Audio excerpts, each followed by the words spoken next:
జగన్మోహన్ రెడ్డి గారు అంటే మనకు అందరికీ తెలుసు. 32 కేసులు ఉన్నాయి, 12 కేసులు ఈడీ ఏ రోజు బెయిల్ క్యాన్సిల్ చేస్తే ఆయన విజయసాయి రెడ్డి జైలుకి వెళ్తారని బీజేపీ స్పోక్స్ పర్సన్ గా మారుతున్నారు. ప్రజాశాంతి పార్టీ ఒకటే. ఈ రెండు పార్టీలకి ఇప్పుడున్న రెండు పార్టీలు, కాంగ్రెస్ లేదు ఇక్కడ, 1% ఓట్లు రాలేదు. నేను చెప్పినవన్నీ జరుగుతున్నాయి. 2009లో చిరంజీవి గారికి 18% ఓట్లు వచ్చాయి, 18 సీట్లు వచ్చాయి. ఎప్పుడైతే 2011లో చిరంజీవి పవన్ కళ్యాణ్ కాంగ్రెస్ తో విలీనం అయిపోయారో, కాపులందరినీ బీసీలు అమ్మేసి, 2014లో మన తెలుగు ప్రజలు బుద్ధి చెప్పలేదా?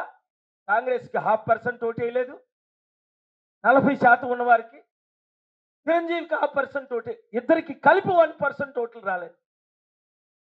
మరి అలాంటి తెలుగు ప్రజలు, అలాంటి ఆంధ్రులు ఇలా స్టీల్ ప్లాంట్ అమ్మేస్తుంటే మరలా ఇప్పుడున్న పార్టీలకి మేము 20%, 30% ఓట్లు వేస్తానని ఎలాగంటారు? అందుకనే నేను ఆంధ్రప్రదేశ్లో 2 కులాలే 77 సంవత్సరాలు వెళ్తున్నాయి, కులాలకు అతీతంగా బీసీ కాపుగా పుట్టి దళితులమ్మాయిని పెళ్లి చేసుకొని 86లో కులాలు మనకొద్దు, మతాలు మనకొద్దు, అందరం కలిసి ఉందాం. ఎవరికైనా అడుగుతున్నారు పొత్తులు పెట్టుకుందామని. అలా పెట్టుకుంటాం పొత్తులు. బీజేపీతో పొత్తులు వీటికి ఖరారు అయిపోయింది.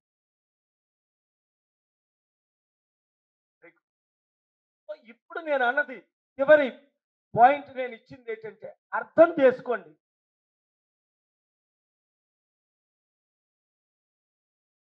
ఆలోచించండి ఆంధ్రులారా, మీడియా మిత్రులారా, రిపోర్ట్ చేయండి. ఓనర్స్ దయచేసి ఆంధ్ర రాష్ట్రం కొరకు, తెలంగాణ కొరకు, దేశం కొరకు ఒక్క అవకాశం ఇవ్వండి. ఎమ్మెల్యే అభ్యర్థులు వైసీపీ నదుల్లో, టీడీపీ నదుల్లో వైసీపీ కాకుండా ఎందుకు మనకి అవసరమా? 92% ఉన్న మనం బడుగు బలహీన వర్గాలు, 8% ఉన్న వాళ్ళు 77 సంవత్సరాలు మనం లేస్తే 92% ఉన్న వాళ్ళు మనం వెళ్ళుకోవద్దా? అందుకనే ముద్రగడ పద్మనాభం గారు చెప్పా, జనసేనలో కలుస్తారు. జనసేన వెళ్ళి టీడీపీ బీజేపీలో కలిసిపోయింది. మీరు ఎలా కలుస్తారు? బిందెల్లి చెంబులు ఎలా దూరుతుంది? బీజేపీ ఇక్కడ పార్టీయా? కనుక నేను పాప నాయకులందరితో అనేక మందితో, ఒక్కరితో కన్నా లక్ష్మణారాయణతో సహా అన్ని పార్టీలకు అతీతంగా, కాపులారా, బీసీలారా, మీరు అమ్ముడుపోయే కాపుతో చేరుతారా? ప్రపంచాన్ని శాసించి 18 పార్టీలకు ఫండింగ్ ఇచ్చి 5 లక్షల కోట్లు ఇచ్చి ఇప్పించి 5 కోట్లు తేగలిగే కేఏ పాల్తో మీరు ఉంటారు. ఇదే చివరి ఎలక్షన్. ప్రతి ఒక్కరు మీడియా మిత్రులారా, 7569441275 మీరు ఫోన్లు చేయండి. రేపు తగరపొలసలో ఉదయం 11 గంటలకు నేను పుట్టినూరు చిట్పల్లి తగరపొలసలో ఉంటున్నాను.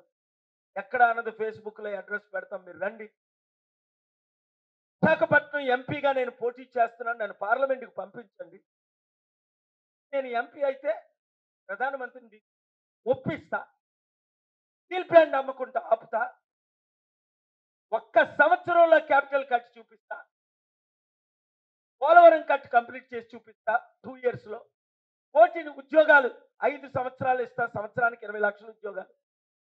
వాళ్ళందరినీ చూశారు. బాబు గారిని 3 సార్లు చూశారు, 14 సంవత్సరాలు. జగన్ గారిని 5 ఇయర్స్ చూశారు. ఇంకేం చూస్తాం? ఇంకా చూస్తారా అప్పులు? ఇంకా చూస్తారా అవినీతి? ఇంకా చూస్తారా దోపిడీ? ఇంకా చూస్తారా దౌర్జన్యం? ఇంకా చూస్తారా? మహిళలారా రండి, నిరుద్యోగులారా రండి, ప్రజాశాంతి పార్టీలో వచ్చారు. Thank you very much. Daring dashing leaders కనుక నన్ను పిలిచారు. నన్ను పిలిస్తే పంచులు ఎలాగుంటాయో తెలుసు. Thank you. ఏ ప్రశ్న అడగండి. మోదీ గారిని ప్రశ్నలు అడగడానికి ఆయన దొరకరు, జగన్మోహన్ రెడ్డి గారు. నేను మాత్రం everyday available. Please any question. Very good.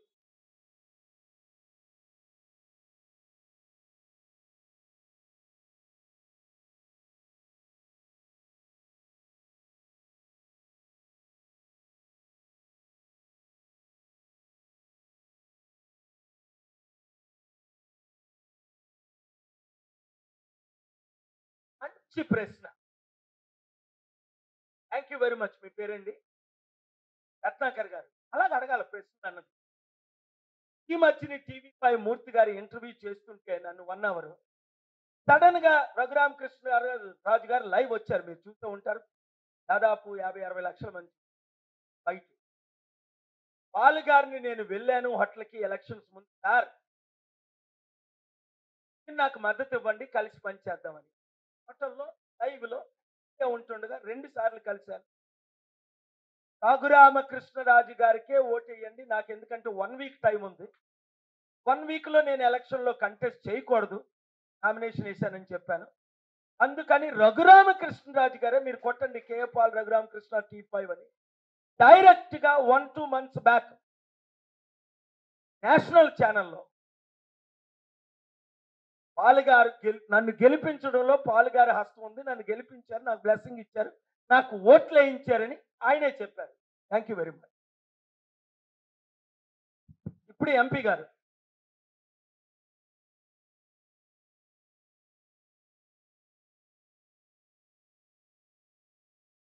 Very good question అండి. 2024 నేను పోటీ చేస్తాను అంటే చేస్తా. తెలంగాణలో పోటీ చేస్తామన్నాం, పార్టీని ఇన్యాక్టివ్ చేశారు. ఇప్పుడు యాక్టివ్ ఉంది ప్రజాశాంతి పార్టీ. సింబల్ కూడా ఈ వీక్లో మనకి అనౌన్స్మెంట్ చేస్తున్నారు. మనం కోరిన సింబలే ఇస్తారని కోరుకుంటున్నాం. అంతా సిద్ధం చేశాం. మోదీ తొత్తులతో యుద్ధం చేయడానికి ప్రజాశాంతి పార్టీ సిద్ధం, ఆంధ్రులు సిద్ధం. 175 నియోజకవర్గాలు, 25 ఎంపీ నియోజకవర్గాల్లో మేము పోటీ చేస్తున్నాం. 3000 మంది అభ్యర్థులు ఇప్పటికీ అప్లై చేశారు. అయితే ఒక సీక్రెట్ చెప్తాను, చెప్పకూడదు. ప్రెస్ లో చెప్పాను, ఇది బ్రేకింగ్ న్యూస్.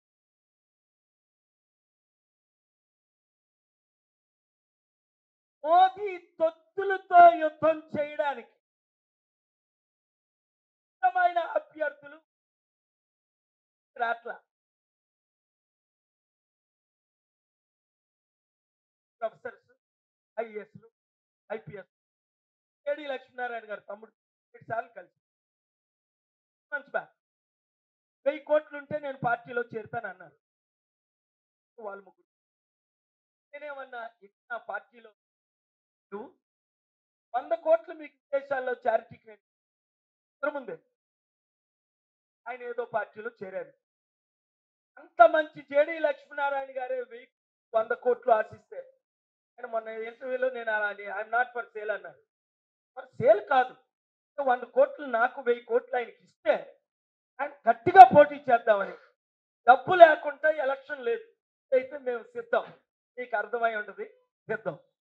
పాల్ గారు, ఇప్పుడు ప్రత్యేక హోదా, విభజన హామీలు ఇవన్నీ కూడా మీరు ఇందాక ప్రస్తావించారు. మోడీ అమలు చేయలేదు కాబట్టి మీరు ఎందుకు మద్దతు ఇస్తున్నారని వైసీపీని, టీడీపీని కూడా ప్రశ్నించారు మీరు. సో ఇప్పుడు షర్మిల గారు వచ్చి కాంగ్రెస్ అధికారంలోకి వస్తే మేము ప్రత్యేక హోదా ఇస్తాం, విభజన హామీలు నెరవేరుస్తాం అన్నప్పుడు మీకే ఎందుకు వేయాలి, కాంగ్రెస్ని కాదని? చాలా మంచి ప్రశ్న. మీ ప్రశ్న, మీ పేరండి? వెంకటేశ్వరరావు అండి, దార వెంకటేశ్వరరావు. ఒకటే, ఈ రాష్ట్రాన్ని విభజించింది ఎవరు? కాంగ్రెస్ పార్టీ. ఈరోజు 10 లక్షల కోట్ల అప్పు ఉందంటే ఎవరు కారణం? కాంగ్రెస్ పార్టీ. అప్పుడు అధికారంలో ఉండేటప్పుడు పార్లమెంట్ లో బిల్లు పెట్టి ఇదిగోండి 10 సంవత్సరాలు మేము స్పెషల్ స్టేటస్ ఇస్తున్నామని ఎందుకు పెట్టలేదు?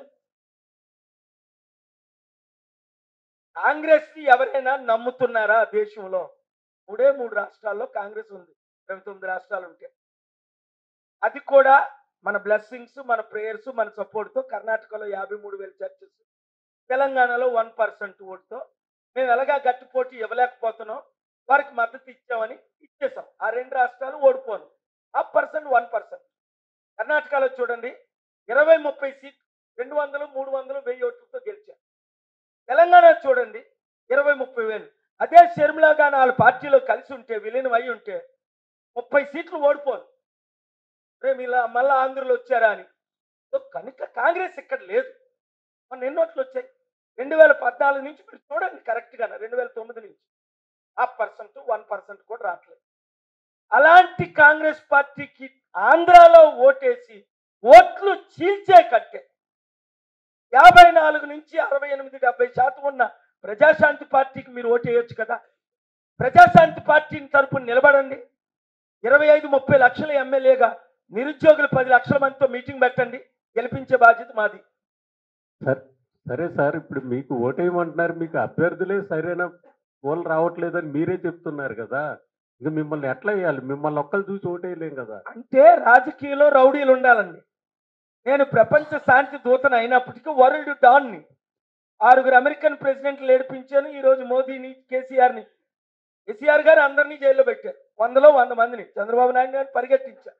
నేను పాపం 2 సంవత్సరాలు ఆయన పరిగెట్టించా. 5 కేసులు వేసాను, 5 గెలిచాను. సెక్రటరేట్ ఓపెన్ చేయకుండా చేశాను. నా మీద 3 కేసులు వేసి నన్ను జైల్లో పెట్టాలనుకున్నాను. మా ఇంటి గుమ్మం కూడా దాటలేదు. I have God's power, people's power, international power, 260 crore followers. I have people with me and courage with me. What is there? If I die, I'll die for my country, my state, my people. I welcome that. I'm not scared of death. Death fears me. I don't fear death. వీళ్ళందరూ పారిపోతున్నారు. ఎవరికి ఎందుకు? నా ప్రియులు మిత్రులు చంద్రబాబు నాయుడు గారు నాకు శత్రువులు కారు. ఈ రోజు కూడా పిలుస్తూ వస్తారు. ఎందుకు వెళ్ళి 5 సంవత్సరాలు అపాయింట్మెంట్ అడిగి అమిత్ షాని కలిసి 5 సంవత్సరాలు కలవని ఆయన్ని ఇప్పుడు ఎందుకు కలవడు? 60 కేసులు ఉండబట్టే కదా, జైల్లో పెడతారనే కదా. మరలా ఇంకొక కారణం ఉందా? కొడుకుని సీఎం చేయడానికే కదా. జాబులు తెచ్చారా? 10,000 20,000 ఉద్యోగాలు తీసుకొచ్చారు 5 సంవత్సరాల్లో. ఆలోచించండి.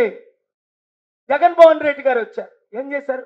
ఇప్పుడు నాకు మద్దతు ఇస్తే ఎంత బాగుంటుంది. విశాఖపట్నం పార్లమెంట్లో 1,00,000 కోట్లు దోచుకున్న బొత్స సత్యనారాయణ భార్యని, బొత్స ఝాన్సీని విజయనగరం అంతా దోచేసుకున్నారు. 1,00,000 రూపాయలు లేనప్పుడు బొత్స సత్యనారాయణ వైఫ్ నా దగ్గరికి వచ్చారు. దానికి టీడీపీ మినిస్టరే దానికి ఎగ్జాంపుల్. ప్రేయర్ పెట్టి 1,00,000 మందితో ఓట్లు వేయించారు. డబ్బులు మేము ఖర్చు పెట్టి. అలాంటిది ఇప్పుడు 1,00,000 కోట్లు వస్తుంది, కనే కనబట్టం లేదు. మొత్తం దోచేసుకున్నారు. ఇప్పుడు మరలా విశాఖపట్నంలో వీళ్ళు ఇంకా దోచుకోగా ఇంకేం లేదు దోచుకోవడానికి. కొండలు, గుట్టలు, పొట్టలు, గిట్టలు అన్ని దోచుకున్నారు. ఇప్పుడు బొత్స ఝాన్సీ ద్వారా దోచుకుంటారు. ఎందుకు? చిత్తశుద్ధి ఉంటే జగన్మోహన్ రెడ్డి గారు నేను మొన్న కలుస్తానని అన్నప్పుడు కలిసారా? పార్లమెంట్కి ఆహ్వానిస్తున్నారే రేవంత్ రెడ్డి గారు, సెక్రటరేట్కి ఆహ్వానించారే, ఇంటికి ఆహ్వానించారే. గౌరవంగా దేని కొరకు? రాష్ట్రం కొరకు. ఆయనకు స్వార్థం లేదే ఇందులో. మరి వీళ్ళకో నేను వచ్చాను అంటే లైట్ పెరిగిపోద్ది. వాళ్ళు డార్క్నెస్ చిన్న చిన్న క్యాండిల్ లైట్లలాగా వెలుగుతున్నారు, పుసు పుసు అంటూ మోదీకి తొత్తులుగా. అర్థమైపోయింది. ఇప్పుడు ప్రజలు మీరు నిర్ణయం తీసుకోవాలి ప్లీజ్. సార్, గతంలో టిఏ పాల్ గారికి సంబంధించిన గ్లోబల్ పీస్ మిషన్ ని గతంలో ఉన్నటువంటి ముఖ్యమంత్రి వైఎస్ రాజశేఖర రెడ్డి గారు అడ్డుకున్నారు. ఆయన్ని గతంలో మీరు ఏదో చెప్పించారు, ఏదో జరిగిపోయింది ఆన్ రికార్డ్. అయితే అదే కాంగ్రెస్ పార్టీని గతంలో రాజశేఖర రెడ్డి గారు కానీ సోనియా గాంధీ గారికి మన గ్లోబల్ పీస్ మిషన్ ని అడ్డుకున్నారని చెప్పి, దేశాల నుంచి వచ్చే డబ్బును అడ్డుకున్నారు కాబట్టి వాళ్ళ పార్టీని ఏదో అన్నారు గతంలో. అదేవిధంగా గతంలో కాంగ్రెస్ని తిట్టారు. ఇప్పుడు కూడా మోడీ పోవాలి, వాళ్ళ శత్రువులందరూ సిద్ధం అంటున్నారు. అటు కాంగ్రెస్ పోవాలంటున్నారు, మోడీ పోవాలంటున్నారు. మరి మూడో ఫ్రంట్ ఏమన్నా ప్రజాశాంతి పార్టీ నుంచి ఏమన్నా పెట్టబోతున్నారా? ఒకటి. రెండోది, కేఏ పాల్ గారు గతంలో రాజశేఖర రెడ్డి గారిని గతంలో మాట్లాడిన వ్యక్తి మళ్ళీ ఆయన కొడుకు సీఎంగా ఉన్నట్టు అతన్ని కలవటానికి వెళ్ళారు. ఆయన కనీసం గేట్ దగ్గర అపాయింట్మెంట్ కూడా ఇవ్వలేదు. మళ్ళీ అదే కాంగ్రెస్ పార్టీకి సంబంధించినటువంటి ముఖ్యమంత్రి రేవంత్ రెడ్డి మాత్రం మీకు రెడ్ కార్పెట్ ఇచ్చి ఒక అరగంట సేపు మాట్లాడారు. దీన్ని ఎట్లా అర్థం చేసుకోవాలి? మీరు ఏ పార్టీకి సపోర్ట్, ఏ పార్టీకి వ్యతిరేకం? నేను ఇప్పుడు క్లియర్గా చెప్పానండి. ప్రశ్న రమేష్ గారు. రమేష్, ఇక్కడ విషయం ఏంటంటే నేను పార్టీలకు అతీతం. ఈరోజు అమిత్ షా గారు హోమ్ మినిస్టర్గా, బీజేపీ ప్రెసిడెంట్గా ఎయిర్పోర్ట్లో కూడా రిసీవ్ చేసుకోండి. ఆయన వెహికల్లో తీసుకెళ్ళడం చాలామంది మీడియా చూపి, అపాయింట్మెంట్ లేకుండా నేను వెళ్ళి కలిసే అనేక సార్లు, ఒకసారి కాదు. ఆయన రావడం, నేను వెళ్ళడం. ఆయన బీజేపీ కదా. ఎందుకు? దేశం కొరకు ఫైట్ చేస్తున్నానని ఆయన నాకు ఎంపీ రాజ్యసభ ఇచ్చి సెంట్రల్ మినిస్టర్ ఇస్తే, రూపాలా గారు, అమిత్ షా గారు, మీరు బీజేపీ పాలసీలకి నేను వ్యతిరేకనని ఇప్పటి వరకు నేను తీసుకోలేదు. అందరికీ తెలిసిన సబ్జెక్ట్. పురుషోత్తం రూపాల అమిత్ షా గురు. మొన్న నా బర్త్డేకి వచ్చి స్టీల్ ప్లాంట్ అమ్మమని అందరి ముందు సెప్టెంబర్ 25 నా విశాఖపట్నం ఫంక్షన్ హాల్లో మీటింగ్ పెట్టి కలిశాను. నిన్న మాట్లాడాం, రెగ్యులర్ మాట్లాడుకుంటాం. ఇక్కడ కాంగ్రెస్ అనే కాదు, ఇక్కడ దేశ రక్షణ. ఇప్పుడున్న పార్టీలన్నీ దేశాన్ని సర్వనాశనం చేశాయి. So a known devil is better than an unknown devil అని. ఇప్పుడున్న లెస్సర్ ఈవిల్ ఎవరు, మోర్ ఈవిల్ ఎవరు, ఎవరు ఎక్కువ దోచుకుంటున్నారు? ఆంధ్రప్రదేశ్లో ఉంటే వీళ్ళిద్దరూ సమానలే. చంద్రబాబు నాయుడు గారు 5 లక్షల కోట్లు అప్పు చేశారు, జగన్మోహన్ రెడ్డి గారు 5 లక్షల కోట్లు అప్పు చేశారు.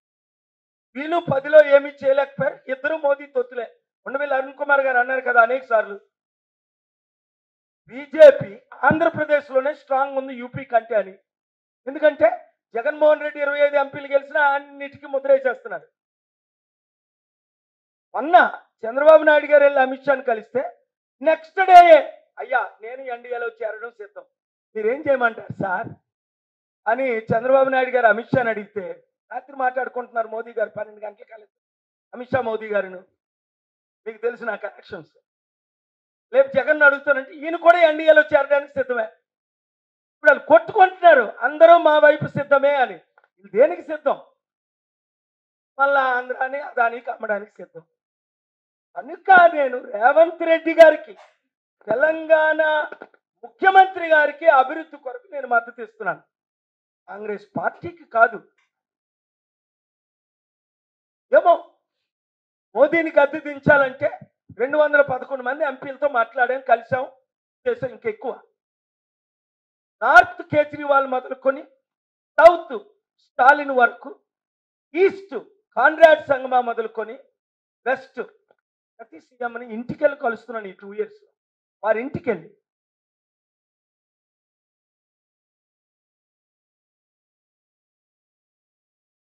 కాంగ్రెస్ పార్టీయే మోదీ.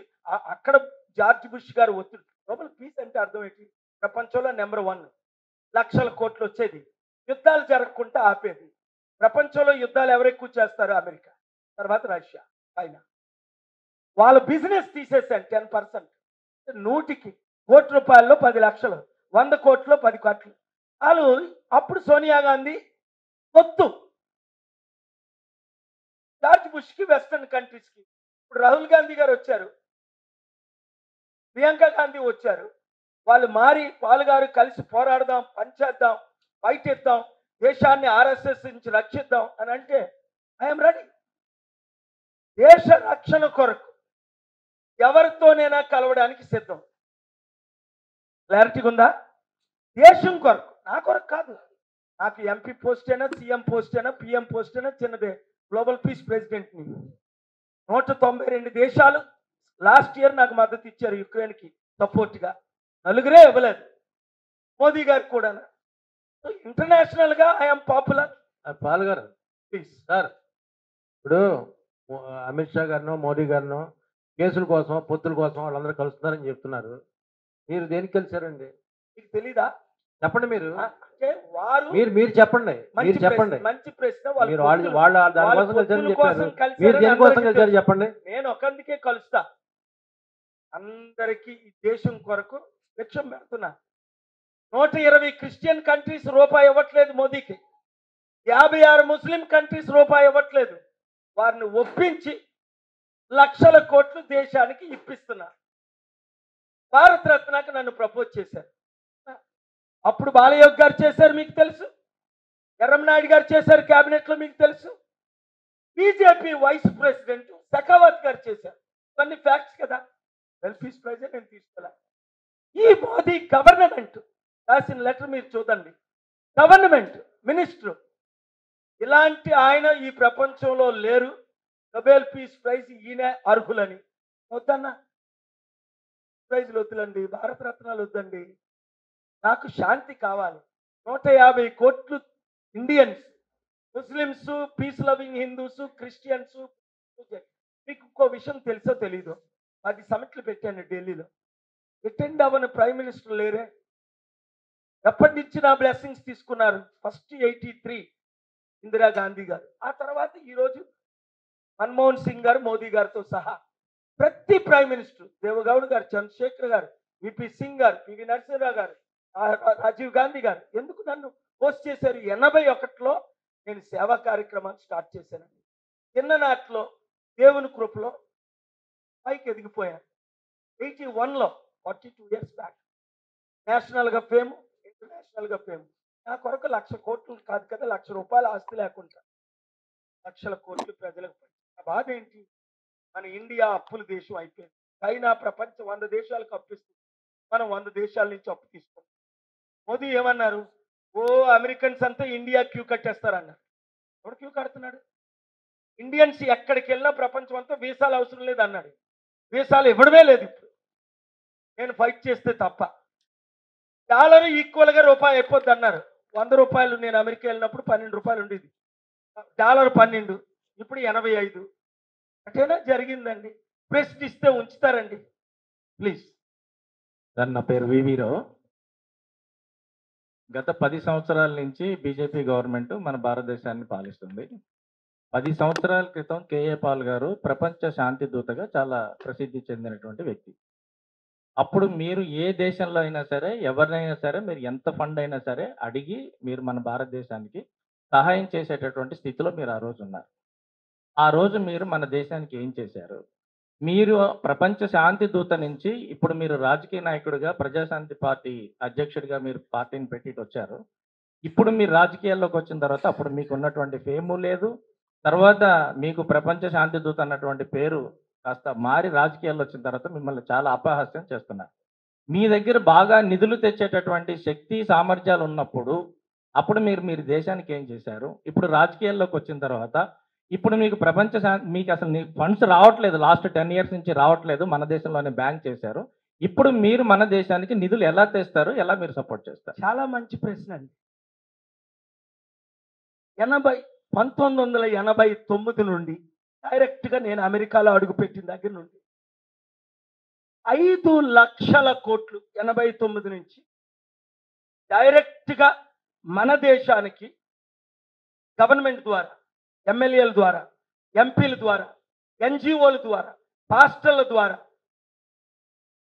పార్టీలకు అతీతంగా పార్టీల ద్వారా 17 పార్టీలకు నేను సేవలు చేశాను, ఇంక్లూడింగ్ బీజేపీ, కాంగ్రెస్ పార్టీల ద్వారా. It clear? 89 నుండి. చాలా మంచి ప్రశ్న. 5 లక్షల కోట్లు ఇచ్చాను. గత 2 సంవత్సరాల గురించి మాట్లాడదాం. 10 సంవత్సరాలు మాట్లాడతాం. 2021, 22 కరోనా వచ్చి దాదాపు 5-6 కోట్ల మంది చనిపోయారు అఫీషియల్గా. అన్అఫీషియల్గా ఇంకొక 5-6 కోట్లు చనిపోయారేమో. 1600 ఎన్జిఓస్కి 16,000 సార్. ఇదే గవర్నమెంట్ ముస్లిమ్స్ని, క్రిస్టియన్స్ని క్లోజ్ చేస్తే వెంకటేశ్వర స్వామి కూడా కోర్టులో కేసేసి